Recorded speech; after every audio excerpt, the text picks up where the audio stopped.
What is up, you guys? Thanks so much for tuning in. No. What's up, you little rascals? What's up, dickweeds? Hey, Scout. What's up, sailors? What's up, sports fans? Hi. Hey. We're here in Can Tho, or as we just learned it's pronounced Can Tho, which is 3 to 4 hours south of Saigon, depending on if you take a toll road or not. It's a city with a real can-do attitude. That's why it's called Can Tho and not Can't Tho. And we found that out when we booked a fake homestay, and we were immediately greeted by someone who was wanting to help us. We were standing there looking awkward with our bags, wandering through this little alley, and this nice gentleman came out of nowhere and said, "Do you need help?" And we were like, yes, yes, please help us. Yeah, we need all of the help. Yeah, so he showed us around, and then we quickly learned that the homestay we had booked was not real. It had a picture of someone's front door, and he was kind enough to even poke his head in their window and ask them, "Are you a hotel?" And they said no. If it hadn't been for him, we would have been extremely frustrated. But because we were met with such kindness the minute that we got here from him and other people, we wouldn't have spent so long in Can Tho. After being here for less than a day, we decided we really liked it and decided to stay longer. Okay. I don't need to sit, I hate sitting. Okay. So what are we doing today? Well, first, I'm kind of hungry. We should go find something to eat. Let's get on one of those grab bikes and go find somewhere where we can rent a bicycle. Just get lost. Yeah. We went on it was meant to be a group bike tour earlier in the week, but no one else booked, so it ended up being a private tour, which was so cool. But Evan had a really fun experience. Yeah, so we're riding along the riverside and here's some music in the distance. I'm like, oh great, it's people doing karaoke. Like, I guess karaoke is a thing they love to do in the afternoon. So yeah, it got closer and closer. That's where we were stopping for coffee. And immediately they asked if I wanted to sing a song, and I'm big in the Delta now. Yeah, so because of that whole bike tour, we also went to a dragon fruit farm and a cacao farm. We were really exposed to the Delta villages that are just outside of Can Tho, and so that's what inspired us to want to go today on more of a DIY bike tour. And by tour, maybe just drop the tour off. We really have no idea where we're going. We're gonna get a grab bike to drop us off somewhere, and we'll just hopefully find bikes. And hopefully make it out alive. And what, afterwards, we'll probably go to the night market that's nearby, and I'm probably gonna regret it, but I told Ashley she can pick out 2 things for me to eat, and I can't say no. The good thing about this street that we're on is that there is a whole bunch of fruit vendors. They're selling a whole bunch of stuff that we've never seen before. There's a guy, it looks like they're plums, but I'm pretty sure they're mangosteens, which we've never had, so let's go buy one.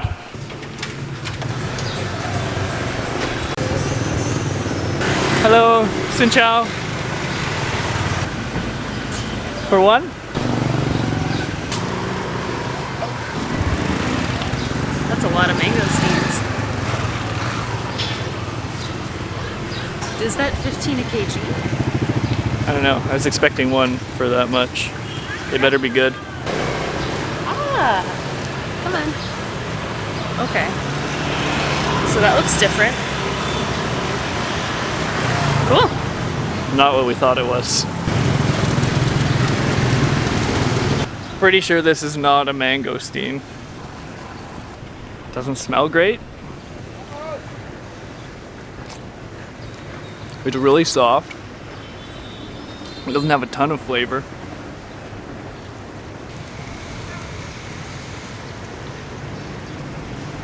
There's like milky juice coming out of it.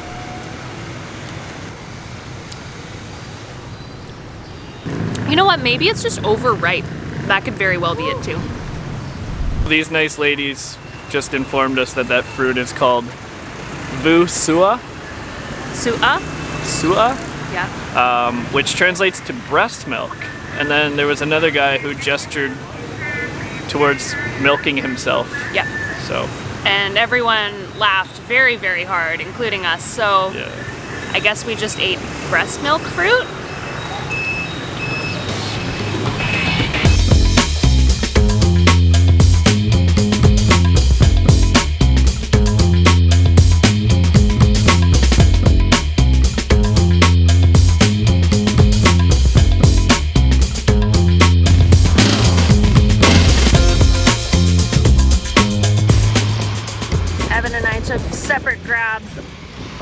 here. We ended up in different spots, so it took a minute to figure out where the other was. Now he just has to cross this busy ass road. Will he get hit by a car or a bike? Let's find out. Just have to find your opening. Hey, nice. Now we have a bit farther walk than we thought to find bikes at this hotel. Yeah, So it's about a half-hour walk to get there, and hopefully this place will actually rent bikes to us. I just saw a comment saying that they do rent bikes, so I don't know if you have to stay there in order to get them or not. could be a challenge, probably another misadventure. But that's why you're here. Let's go.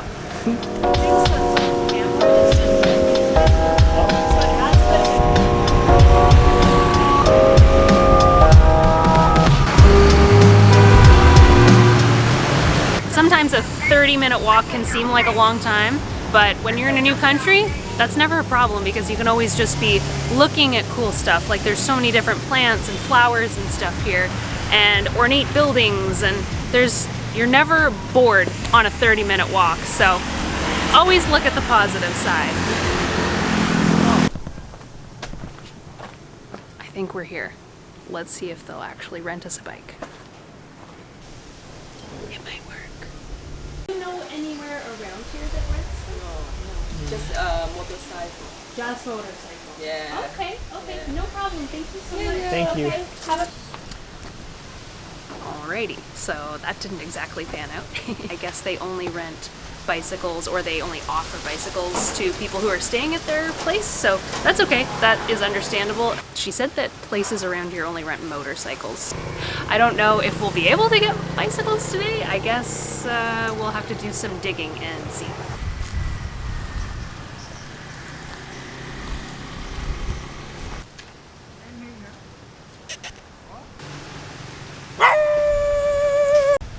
I guess they don't like strangers.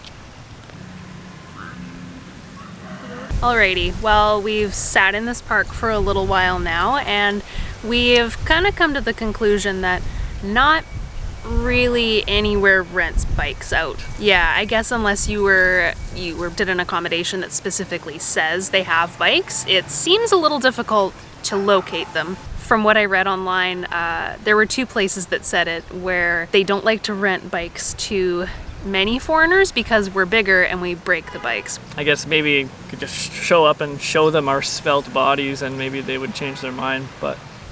So at this point, we're kind of pushing pause on biking through the Mekong Delta. If you have been to this area and you were successful, please let us know. My advice would be if you want to come to Can Tho and rent bikes to give it more forethought than we did. We're almost comedically bad at this. We're naturals at being bad.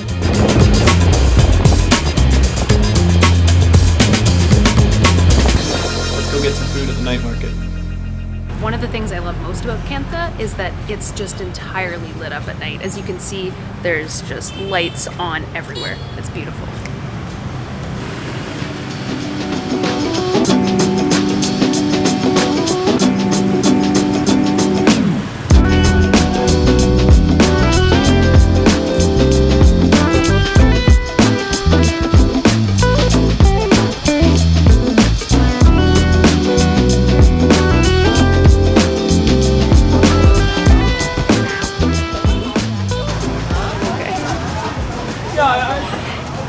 I feel like I'm in a lot of trouble here.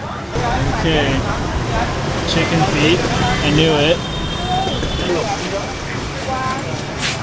Ăn uống ghé lợ đi em, có bàn ghé ăn uống nè.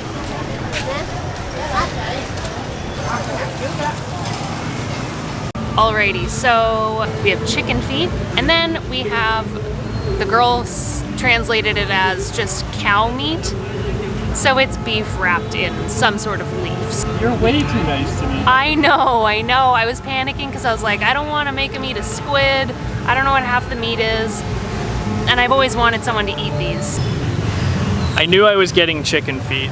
I just had a feeling. But they're pretty scary looking. Let's see if I can pick one up here. It had talons before, but he looks like he removed them, so that was very sweet of him. All right, here goes nothing.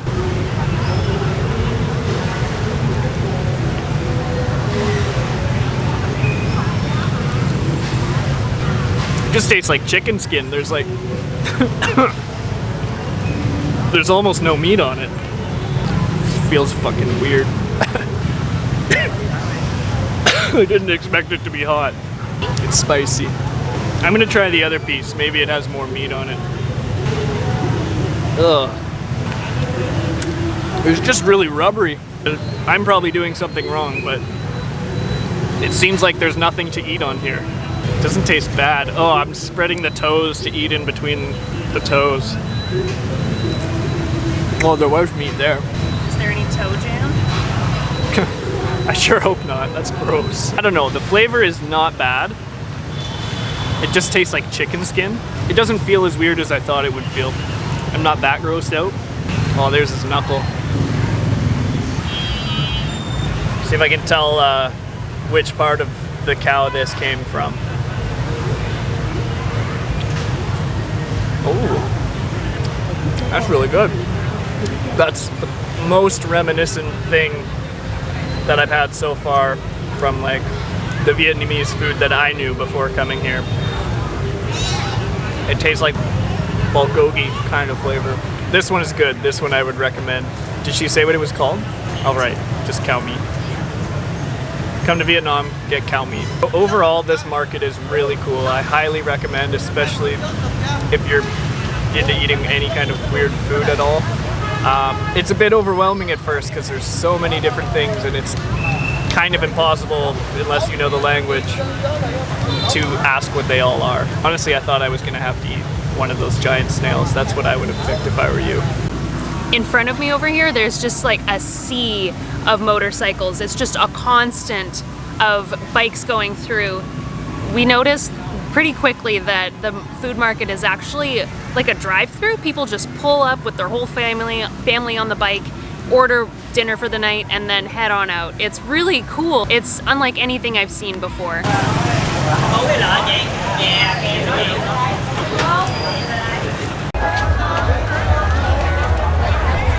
We came a little bit further down because there seems to be just like a total rave going on a Thursday night with another market with a bunch of food. So I saw this, it's like a deep fried log of some sort and it has green stuff sprinkled on it. I don't even know what it is. You're gonna have to eat it and just find out. Okay, bonus round. Weird green pogo.